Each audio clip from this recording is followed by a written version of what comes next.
What is going on, my Super Sandwiches? Rhymestyle here. Today we're going to be talking about Dragon Ball Super, the top 10 strongest characters of the Tournament of Power, starting with number 10.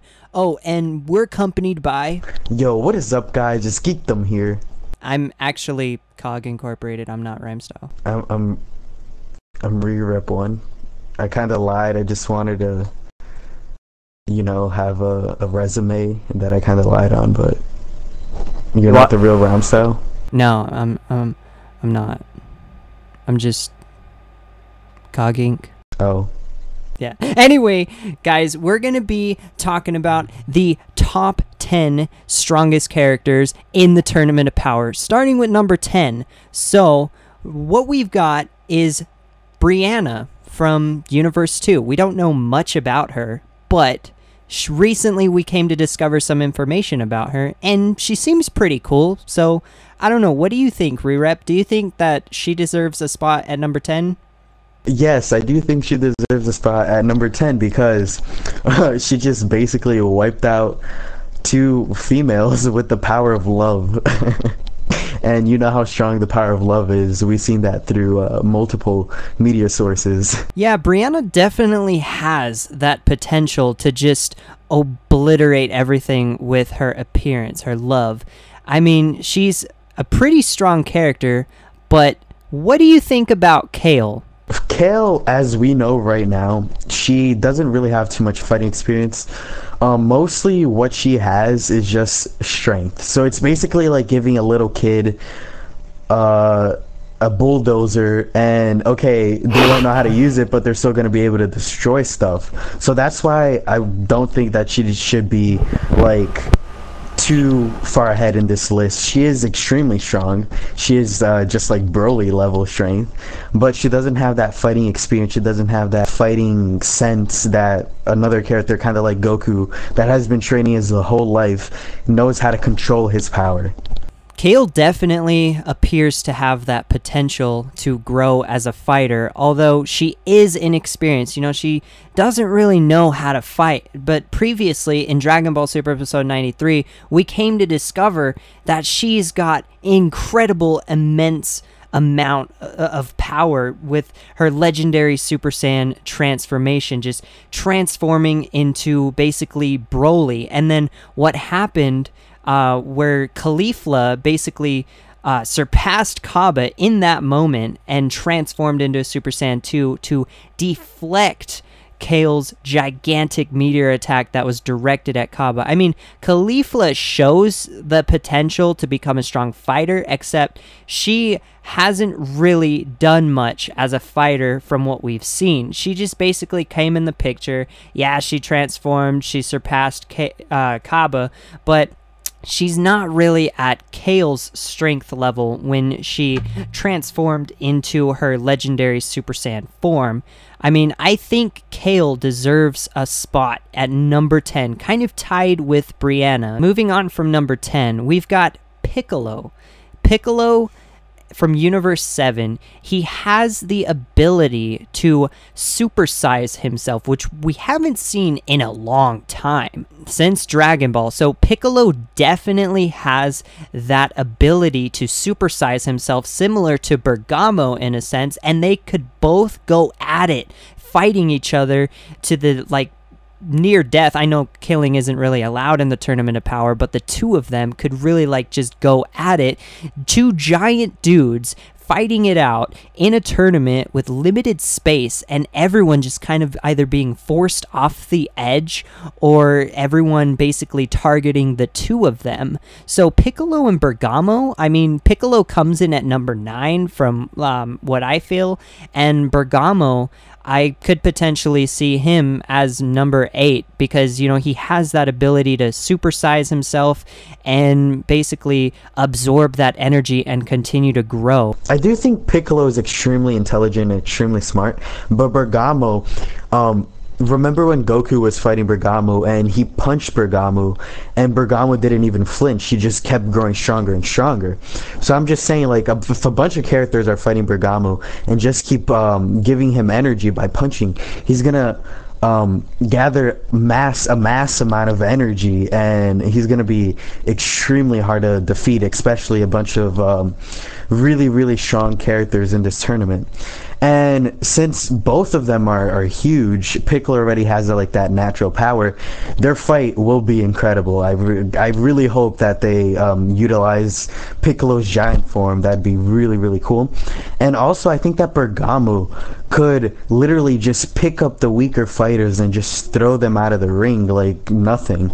And I think they might utilize that in the Tournament of Powers. Now, the thing with Bergamo is he does have that ability to where if you continue to attack him, he just grows stronger and larger. So what if he gets to the point where he even surpasses his maximum and he explodes, like he dies? What do you think would like happen if that were to be the case for Bergamo? Like, since there's no killing allowed and a universe basically will be destroyed from that. Yeah, I do think since killing isn't allowed, I think that the tournament that kills the opponent is disqualified and destroyed immediately. But it's going to be kind of weird which universe is going to be destroyed, because since it's going to be like a group effort of people hitting him and him maybe even throwing them out the ring or whatever, you can't really tell who's the person that killed him, or if he killed himself by amassing way too much power. That's the problem. So Bergamo's at number 8, Piccolo's at number 9. For number 7, it's kind of a tie. We've got Android 17 and we've got Gohan. The reason why is Android 17, he's new. I mean, he just barely came back to the series as of recently, and he didn't ask Goku to transform into his Super Saiyan God form. He didn't ask to fight him in his max state. He kind of brought that out in Goku naturally. Now with Gohan, on the other hand, he was able to basically, I mean, he kind of stood his ground against his father, and then he asked him to fight Gohan with his max. So Goku went into his Super Saiyan Blue form with his Kaioken, and he just completely wrecked Gohan. So in a sense, the two of them are kind of tied in strength. What do you think, Rerep? I think with them it comes down to like different abilities. So basically the android has have unlimited energy, which is extremely useful.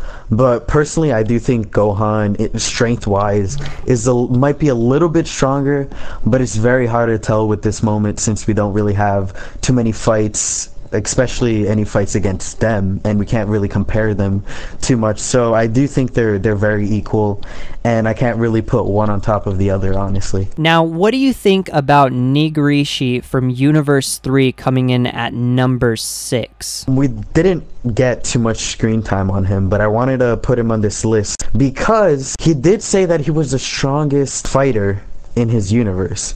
He was extremely cocky, extremely confident. And with the little screen time that he had, he does seem to be extremely powerful. What do you think? I'd have to agree with that. I mean, I would love to see more action from Nigirishi, but we're probably most likely going to have to wait until the Tournament of Power to actually see what he's capable of. But for him being in Universe 3, I mean, we don't really know a lot about that universe, and a lot of fighters haven't really been disclosed or like appeared or revealed to us. So I think, you know, it's pretty reasonable to include a character such as himself, since he is the most powerful in that entire universe. We still need to see some more information. Now for number 5, we've got Frieza. Frieza's coming in at number 5. He just came back. I mean, he hasn't been revived by the Dragon Balls, but he has basically been contacted by Goku, and Goku is going to go through, he already went through Baba and King Yama, so they're going to bring him back for 24 hours. I mean, Frieza, he's pretty powerful, but he hasn't even been training. I mean, if he trained further in his golden form, he would probably even be able to surpass Vegeta. Now, in Resurrection F, or like in the Dragon Ball Super series, Vegeta was stronger than Frieza. So, I mean, Frieza has potential, but he hasn't been training. And Vegeta even has potential, but he hasn't been training as much until his recent appearance in the recent episode of where he basically destroyed the time chamber. I mean, he has trained. He's stronger than Frieza. So I think Frieza deserves that spot at number 5 just because, I mean, he put up a decent fight against both Vegeta and Goku. And Vegeta is basically growing stronger as a character. He is a Saiyan after all, and he's had more training time. I have to agree with you on that, but I think the only downside Frieza really has is the limited amount of stamina he has during his gold state or his gold form. If it wasn't for the limited amount of stamina and him de-transforming because of that, I do feel like it would have been a lot harder for Goku and Vegeta to beat him in the Fukkatsu no F or Resurrection F movie and the Dragon Ball series. So that's why I do not think that Frieza should be higher than Vegeta. And yes, of course, Vegeta has been training. He blew up the hyperbolic time chamber again, and he's definitely a lot stronger. So yeah, Vegeta definitely surpassed Frieza by a long shot now, especially since Frieza hasn't been doing anything for a while. And Vegeta even fought Goku Black, which definitely gave him a huge increase to his Zenkai boost. And we don't even know entirely for sure if Vegeta has even like acquired a new form at this point, because he did train in the hyperbolic time chamber. He has grown as a character, so who knows, we might see him acquire some kind of new transformation during the Tournament of Power, just like what's been rumored with Goku and Gohan. So at number 3, we've got Toppo. Before the Grand Prix actually cut off the time and made Toppo and Goku stop fighting, Goku actually had to turn Super Saiyan Blue Kaioken to be able to fight Toppo, because Toppo was giving him a hell of a show, especially with his grab or whatever. Goku was not able to get out of that easily at all. So I do think Toppo is extremely powerful. Correct. Toppo definitely has that potential. I mean, Toppo and Goku, the way that fight happened in Dragon Ball Super was just incredible. I mean, it was out of nowhere, and Toppo basically made Goku go to that point of his max power just to take on Toppo. But if Goku went any further, he would have ended Toppo. But Toppo is definitely a great character, and Vegeta, he wasn't even there for that exhibition match, so he doesn't really know what happened during that. And if Vegeta were to face Toppo, do you think that Vegeta would have been able to beat Toppo? I kind of classify Vegeta in the same level as Goku when he's Super Saiyan Blue. So I'm not really sure. It would have been a pretty awesome match, honestly, but I'm not really sure who would have come out on top, since Goku did have to turn Kaioken to even escape like the grasp that Toppo had on him. But honestly, I think Vegeta might win. Not 100% sure though. I still think Toppo might have the advantage. Toppo, he's been basically classified as number 3 in this list. And Hit, on the other hand, Hit has a lot of power. He has a lot of potential, a lot of skill. And we've basically come to the conclusion that he comes in at number 2. Yes, because first of all, I'm pretty sure Hit could just time skip and literally throw everybody off the ring without them even knowing. Hit is insane. His time skip ability makes him extremely overpowered. So that's why we had to put Hit in second place. Hit has a lot of strength. I mean, he could use his time skip ability during the tournament. He could fool a lot of the opponents, and he could just basically throw them out of the ring. He could eliminate them so quickly without them even really being aware of what's going on. And Hit wasn't even in the exhibition match. So the fact that he wasn't there, a lot of people don't know his moveset. A lot of people don't know how he plays, what his power is like, what he's capable of. So a lot of people aren't going to know how to handle Hit. He's going to be a complete mystery. He's got a lot of skill. And coming in at number 1, this is a tie, okay?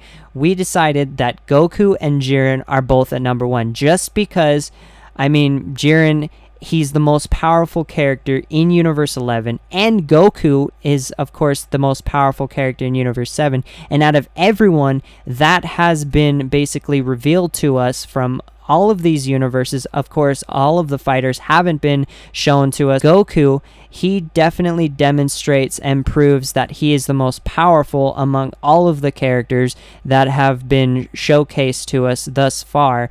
And Jiren, on the other hand, of course, we've seen the two of these guys go at it in the Limit Breaker X Survivor trailer, and Goku and Jiren, I mean, it seems as if those two are going to be the main event for this battle royale that's going to take place, and it's going to be a pretty intense fight between the two. So who knows exactly what's going to happen between these two, who's going to come out the victor. Maybe someone from Universe 7 is going to step in, someone left, and they're going to help Goku take out Jiren, or like if Goku is eliminated, maybe Jiren is going to have to face off against maybe Gohan or a different character from a different universe, and maybe Universe 7 doesn't win and Universe 11 wins, and maybe if Universe 11 did win, you know, Goku will win the respective Jiren, and maybe Jiren will use the Super Dragon Ball wish to revive Universe 7.